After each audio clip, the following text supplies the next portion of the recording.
Hello दोस्तों, कैसे आप सब। उम्मीद करता हूँ कि अच्छे होंगे। तो प्यारे दोस्तों, आज की इस वीडियो में हम लोग जानने वाले हैं कि हमें हिचकी क्यों आती है। तो दोस्तों, हम सभी लोग अपने गांव घरों में बड़े बुजुर्गों के मुख से यही सुने हैं कि जब कोई हमारा सगे संबंधी हमको याद करता है ना, तो हमें क्या आती है, तो हमें हिचकी आती है। तो क्या यह बात सच है कि हमारा कोई सगे संबंधी हमको याद करता है तो हमें हिचकी आती है, या फिर हम किसी सगे संबंधी या किसी खास को याद करते हैं तो हमें हिचकी आती है? दोस्तों, इस वीडियो के माध्यम से हम लोग समझेंगे।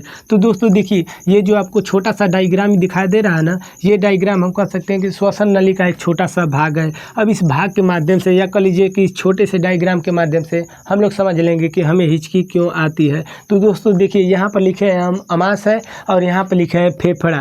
तो दोस्तों, अमाशय के नीचे भोजन लिखे हैं, इसका मतलब हम कह सकते हैं कि अमाशय में क्या जाता है, तो अमाशय में आपका भोजन जाता है, और फेफड़े में क्या जाता है, तो फेफड़े में आपकी हवा जाती है। अब दोस्तों देखिए, यहाँ पर एक अलग नली है और यहाँ पर एक अलग नली है, लेकिन यहाँ पर तो नली सेम है, यहाँ पर नली सेम है ना। तो दोस्तों, वह स्थान जहाँ पर भोजन नली और श्वास नली दोनों नलियाँ आकर मिलती हैं, उसे क्या बोलते हैं, तो उसे फायरिंग्स बोला जाता है, यानी कि ग्रसनी। कह सकते हैं दोस्तों कि ग्रसनी वह स्थान है जहाँ पर भोजन नली और श्वास नली दोनों नलियाँ आकर मिलती हैं। ठीक, चलिए अब आगे चलते हैं। अब देखिए दोस्तों, जब आप भोजन ग्रहण करते हैं ना, तो भोजन को अमाशय में जाना है कि फेफड़े में जाना है, ये डिसाइड कौन करता है, तो ये आपका डिसाइड करता है एपिग्लोटिस। लेकिन ध्यान दीजिएगा, ये केवल डिसाइड करता है। अगर आप भोजन ग्रहण करेंगे ना, तो ये फेफड़े के तरफ क्या हो जाएगा, तो फेफड़े नली को बंद कर देगा, तो आपका भोजन कहाँ चला जाएगा, तो आपका भोजन अमाशय में चला जाएगा। और जब आप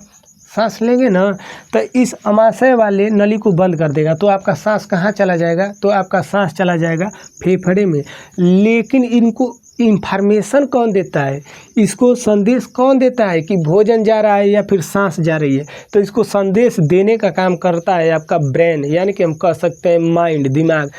आपका दिमाग ही इस एपिग्लोटिस को संदेश देता है कि एपिग्लोटिस भोजन जा रहा है। तो जब पता चल गया एपिग्लोटिस को कि भोजन जा रहा है, तो एपिग्लोटिस क्या काम करेगा, तो एपिग्लोटिस आपके फेफड़े के नली को बंद कर देगा, तो आपका भोजन कहाँ चला गया, तो आपका भोजन चला गया अमाशय में। अब फिर आपका माइंड ने इसको संदेश दे दिया, इन्फॉर्मेशन दे दिया कि अब सांस जा रही है। तो जब सांस जाएगी तो हवा आएगी, तो क्या काम करेगा कि भोजन नली को बंद कर देगा। तो जब भोजन नली को बंद कर देगा, तो आपका सांस कहाँ चला जाएगा, फेफड़े में चला जाएगा।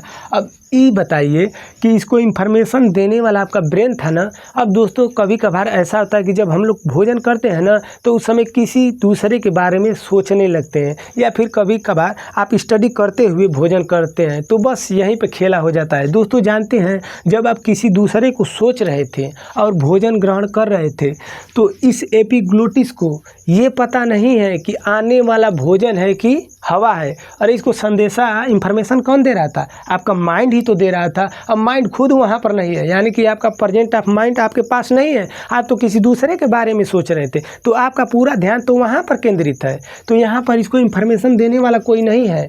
तो जब इसको इंफॉर्मेशन देने वाला कोई नहीं है, तो ये बताइए कि जब आपने भोजन ग्रहण किया है और ये पूछ रहा है दिमाग से कि बताओ बताओ आने वाला भोजन है कि हवा है, आने वाला भोजन है कि हवा है, तो इसको कुछ संदेशा नहीं मिला, इसको कुछ इंफॉर्मेशन नहीं मिला, तो ये क्या काम करेगा। तो आप जब भोजन ग्रहण किए तो इसको कुछ पता ही नहीं, तो ये क्या काम करेगा कि अमाशय वाले रास्ते को ही बंद कर देगा। अब ये बताइए कि जब ये अमाशय वाले ही रास्ते को बंद कर देगा, तो आपका भोजन कहाँ चला जाएगा, तो आपका भोजन फेफड़े में जाएगा कि नहीं जाएगा। और जैसे ही फेफड़े में भोजन जाता है ना, तो फेफड़े इसी तरह देखता रहता है, क्योंकि फेफड़े को क्या लेना है, फेफड़े को तो केवल हवा लेना है, और आपने उसमें तो भेज दिया क्या, भोजन। और जैसे ही भोजन जाता है तो फेफड़े इसी तरह देखता रहता है, और जैसे ही भोजन आएगा तो कहेगा कि अरे अरे ये कहाँ, मतलब कि उसको आने की अनुमति नहीं है, कहाँ पर, फेफड़े में, यानी कि भोजन को आने की अनुमति नहीं है फेफड़े में। फेफड़े में केवल हवा आ सकते हैं, तो इसलिए धक्का देते हैं, यानी कि हम कह सकते हैं कि फेफड़े का पूरा पार्ट क्या करता है, तो पूरा पार्ट धक्का देता है भोजन को, और जब धक्का देता है भोजन को, तो भोजन बाहर जाता है, जिससे आपको क्या आती है, तो आपको हिचकी आती है। और जब तक भोजन आपका इस नली तक रहेगा, तब तक ये धक्का देता रहेगा, और जैसे ही भोजन आपका इधर आ जाएगा, तो आप पानी पी लेते हैं, और फिर क्या होता है, तो अमाशय में चला जाता है। और जब आपकी हिचकी आएगी ना, तो आप ध्यान दीजिएगा, जब आपकी हिचकी आएगी ना, तो आपका ध्यान टूट जाएगा। जब आप किसी के बारे में सोच रहे थे और जैसे ही हिचकी आई तो आपका माइंड फिर आपके स्थान पर आ गया, और जब आपका स्थान पर आ गया, तो आप फिर आपका ब्रेन बता देगा कि भैया ये तो भोजन था और आपने गलती से भेज दिया था कहाँ, अमाशय में, लेकिन जाना चाहिए, सॉरी, फेफड़े में, लेकिन जाना चाहिए था कहाँ उसको, अमाशय में। तो फिर आपका ब्रेन इसको संदेश देता है, तो आपका भोजन कहाँ चला जाता है, तो आपका भोजन चला जाता है अमाशय में। अब दोस्तों देखिए, यहाँ पर हम लोग उल्टा नहीं सोचते हैं, हम लोग ये सोचते हैं कि हमारा कोई सगे संबंधी या कोई खास हमको याद करता है तो हमें क्या आती है, तो हमें हिचकी आती है। लेकिन हम ही किसी सगे संबंधी या किसी खास को याद कर रहे थे तब ना हमको हिचकी आ रही थी। तो दोस्तों, अगर यह सेशन आपको थोड़ा सा भी अच्छा लगा हो तो आप वीडियो को लाइक शेयर एंड सब्सक्राइब कर सकते हैं। तो चलिए मिलते हैं नेक्स्ट वीडियो में, तब तक के लिए नमस्कार, जय हिंद, वंदे मातरम।